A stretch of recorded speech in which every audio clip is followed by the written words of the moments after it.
Welcome to No Boring Kids, the newsletter and podcast for parents that want to make the future a little more interesting.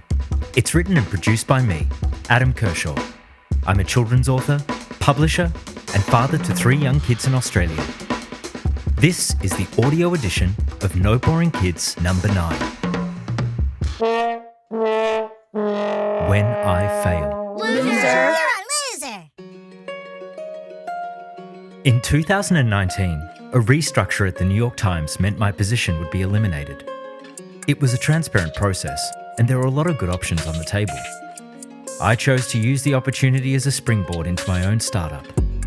It was a bad read, and one that led to a series of poor decisions that we still haven't fully recovered from. In 2021, after failing to get my own startup off the ground, I took a job in someone else's startup. It was well funded and had an accomplished founding team. I did some of the best work of my life in the initial period after joining, but then the founding team imploded and it was all for nothing. At the end of that same year, we decided to relocate to the country. It made a lot of sense as the haze of the pandemic lifted.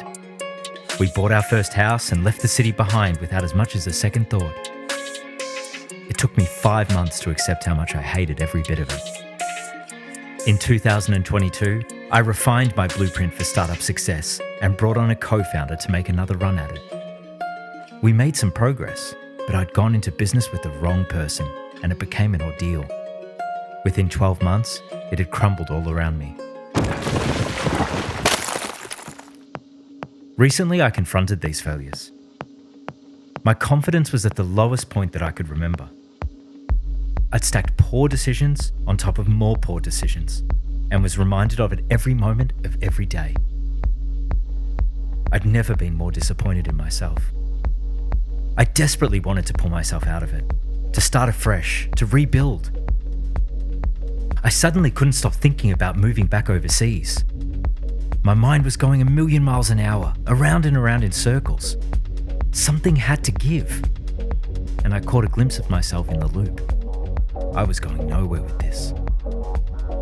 So I decided to do something I never did. I waited. I waited right there in the midst of my disappointment and frustration, and slowly brought everything to a stop. I stopped thinking about it. I stopped analysing it. I stopped trying to figure it all out. And I just felt it. I felt every bit of that disappointment. I felt it in my bones. And after waiting longer than I ever thought I could, I realised I'd been here before. It was 2009 and I was lost. I'd made a similar series of bad reads and poor decisions. Those weren't exactly life or death. I was just a kid. But back then it didn't feel like it. It felt like everything was riding on my next move.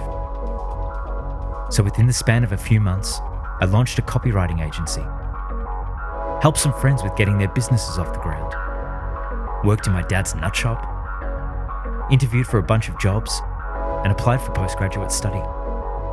I had no idea what I was doing or what I was going to do. I wasn't doing any of these things with complete conviction. But with so many irons in the fire, the stakes seemed to get lower. I'd reduced the margin of error. And that's all it took to get rolling again.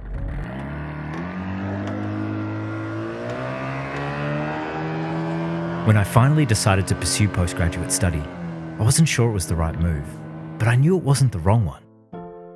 And after a stuttering start, I found my groove and put some solid footing underneath me.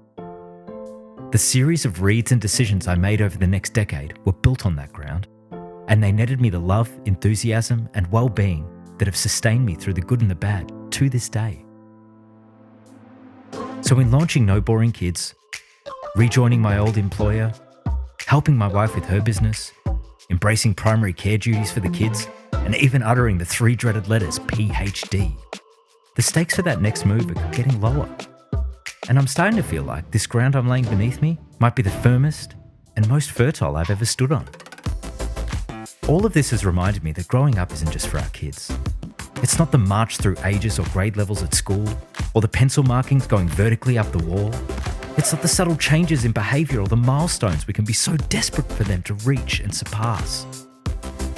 Growing up is something we get to embrace too. And while the stumbles, falls and disappointments seem to hit harder as an adult, the truth is they probably don't. This is what our kids do every day. They pick themselves up and dust themselves off. They explore their limits and constantly find themselves at the brink of uncharted territory. They fail, then they reset and stay ready to grow. It's so obvious, but I've been so oblivious. That same resilience and curiosity I'm encouraging my kids to develop is what I should be channeling to grow alongside them. Because when we fail, we grow, and nothing's going to keep us down.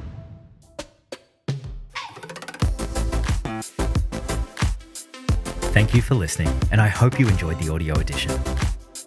I'd love to hear your thoughts about this newsletter at noboringkids@gmail.com. And please subscribe if you haven't already to receive the next edition straight to your inbox or podcast feed. Until then, keep it interesting.